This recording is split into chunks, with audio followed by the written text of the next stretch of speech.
কাঞ্চন মল্লিক স্যারের সাথে ফটো তুলে তারপর আমরা মেট্রো থেকে আমরা বেরিয়ে এসে তারপর বাড়ির দিকে যাচ্ছি এখন গাইস। টালিগঞ্জের দিয়ে বেরিয়ে গেছি, বাস ধরছি।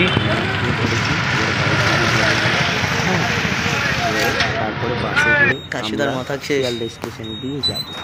তোমাদের ছোট্ট মিনি ব্লগটা বেরিয়ে তারপরে এখন বাসে উঠেছি। এখন শিয়ালদা গিয়ে সেখান থেকে ট্রেন ধরে তারপরে বাড়ি যাবো।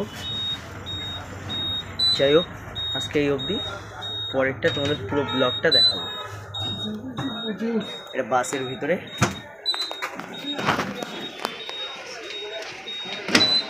এদিকে মসজিদ আছে। কাকা এটা মসজিদ না? মসজিদ তো গাইস, কি মসজিদ আছে?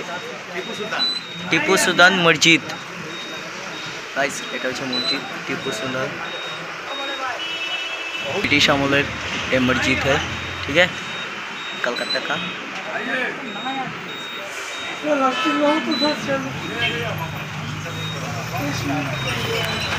गाइस 1852 সালে এই মসজিদটা তৈরি করা হয়েছে কলকাতার বুকে। যাই হোক গাইস, এই অবধি দেখাতে পারলাম, কারণ বাস স্টার্ট হয়ে গেছে। আমি এখন বেরিয়ে যাব।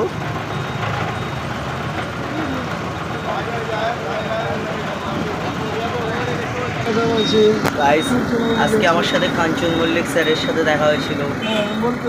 তা ডিপিতে অবশ্যই সে ফটোটা দেবো, কিন্তু কাঞ্চন মল্লিক স্যারের সাথে আমার দেখা হয়েছিল, কিন্তু তার সাথে সেলফি তুলেছি, কিন্তু তার কোনো ভিডিও নেওয়ার টাইম পাইনি, কেননা আমরা প্রোডাকশন হাউস থেকে বেরিয়ে এসেছি।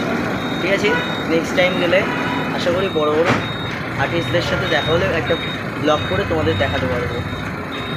এই আমাদের অডিশনে এই যে দীপঙ্কর গেছিলো অডিশন ঘরে, আর কাশি স্যার গেছিলো, যে আমাকে নিয়ে গেছিলো আমার গুরু।